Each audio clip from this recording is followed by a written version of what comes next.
in a way, we have always seen this. We have the picture of the flaneur standing and looking at something, observing something. And in a way, we have always expected the artist to be able to see something we don't see ourselves. That has been the role of the artist, to see, to interpret and communicate something.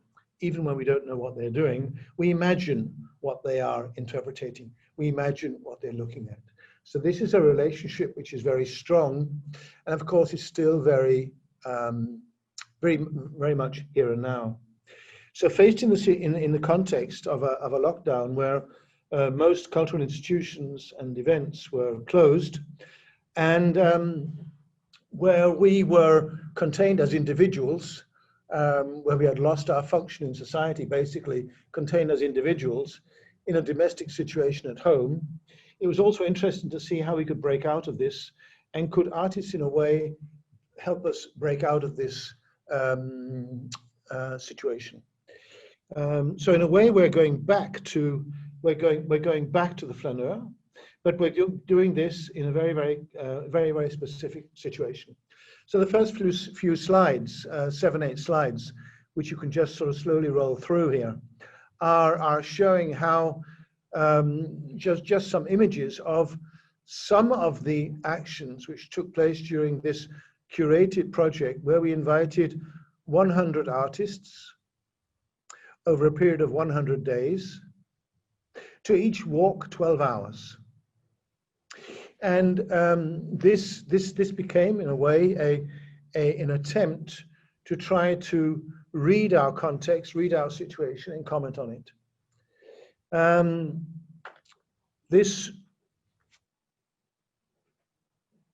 Just run through them.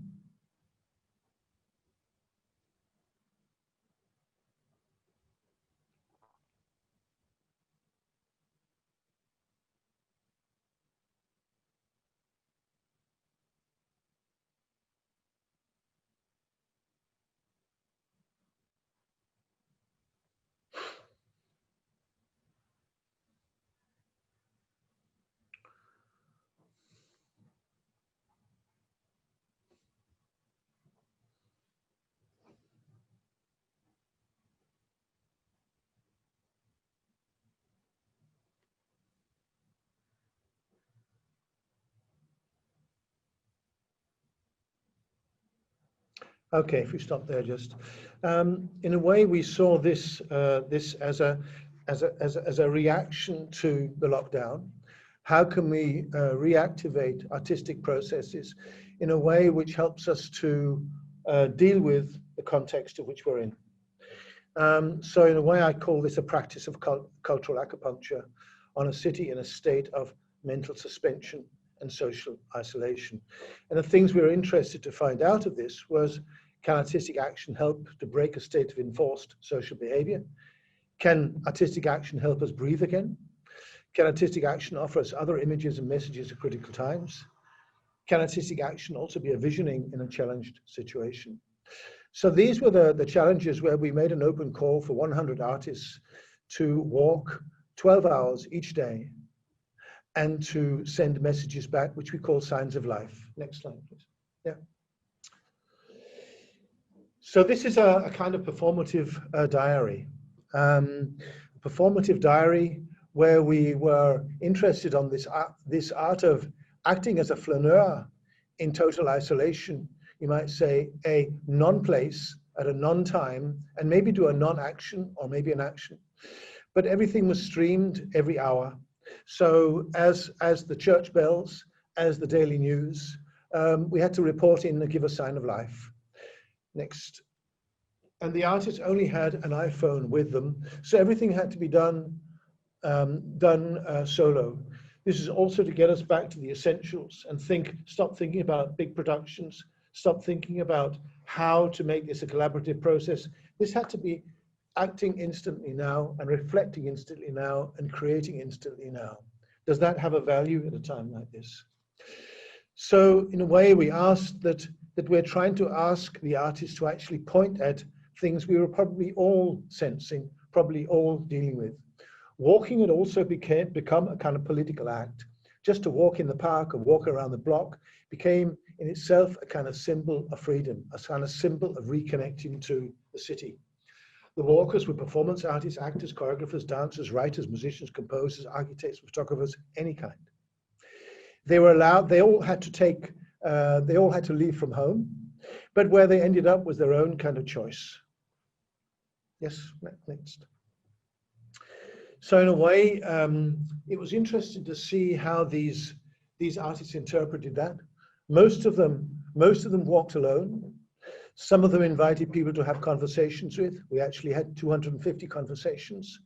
Some of them, as the lockdown got a bit softer, invited the public, celebratory actions at the end, acts of common healing, acts of exchange, acts of testing out new ways to choreograph, to be together, and so on. It was a kind of an arts-based archive of the city. Just an archive of the city in a specific situation. Yes. Yeah, I think it's really important that we look at this. Now, this is on a rather large scale, you might say. We're talking about an area which is at least 20 kilometers by 20 kilometers, 400 square kilometers. But you're also talking about 100 walks of about 20 kilometers. So that's 2,000 kilometers. And in these 2,000 kilometers, basically you covered every street in the city. So in a way, it became a kind of a mapping, a meta mapping of a psychogeography. In a way, we were rewriting our own narratives, reconnecting with places, memories, situations, reacting, reenacting situations, responding, and re-engaging as an act of empathy. So all these things were very much present in that.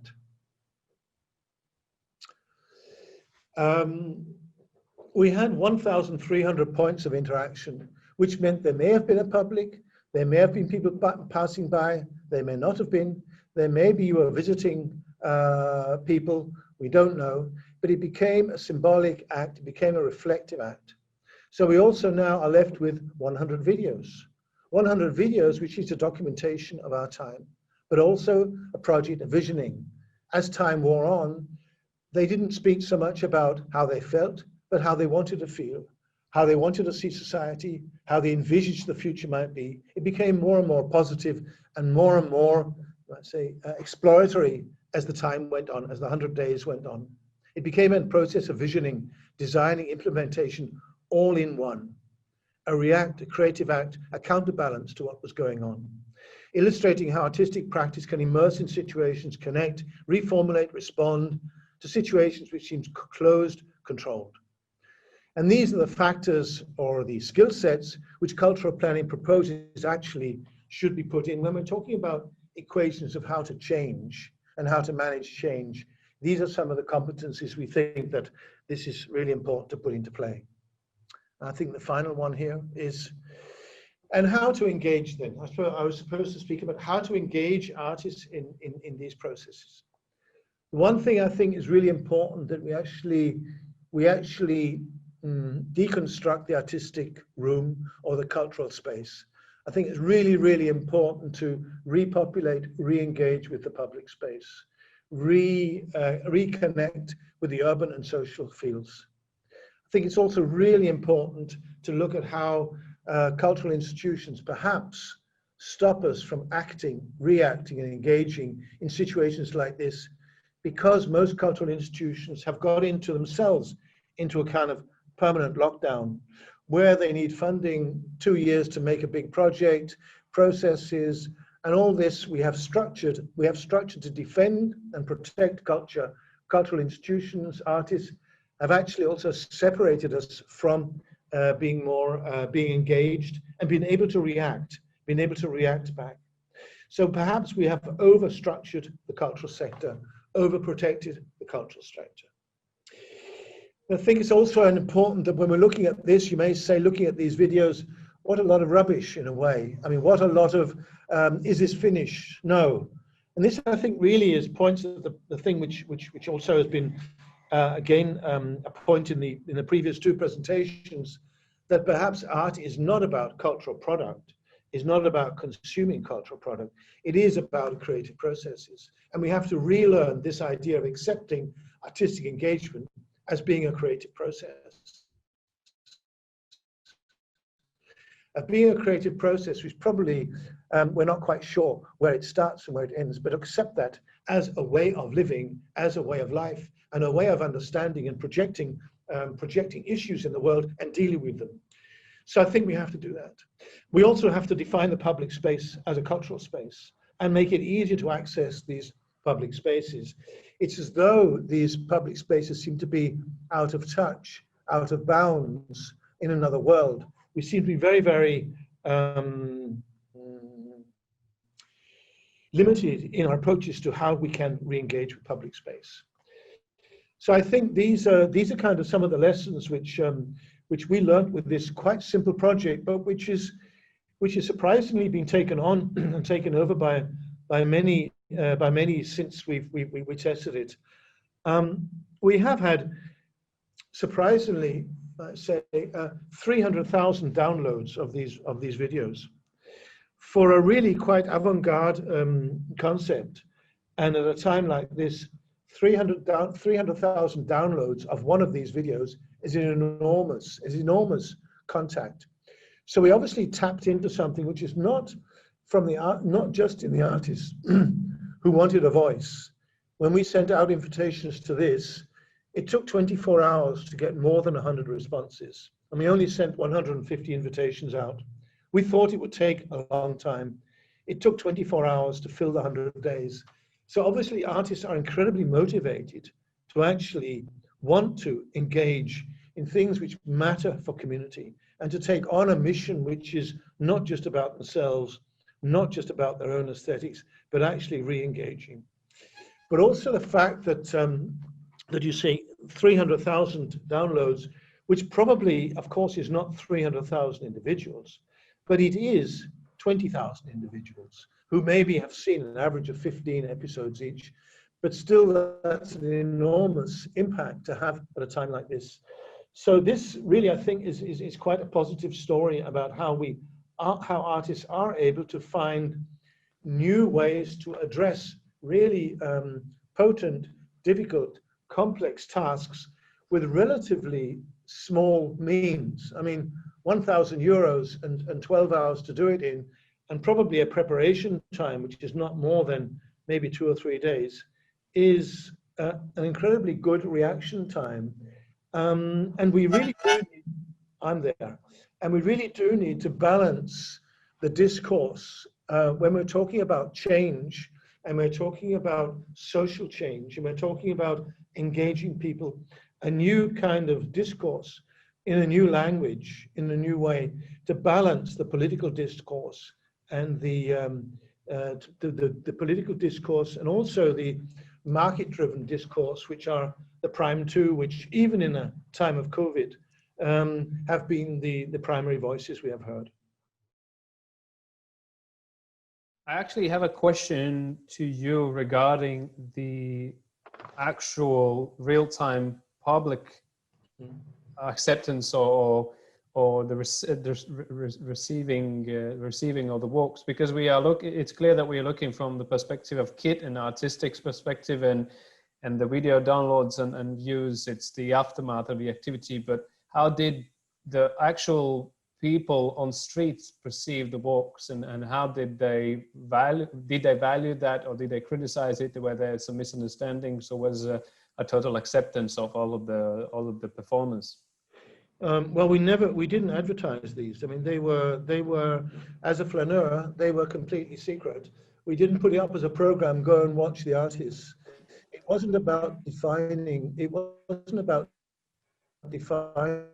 We asked the artists not to perform, but to act. In a way, it's different. You might say it's the same thing, but it's different. To act and to link via the iPhone.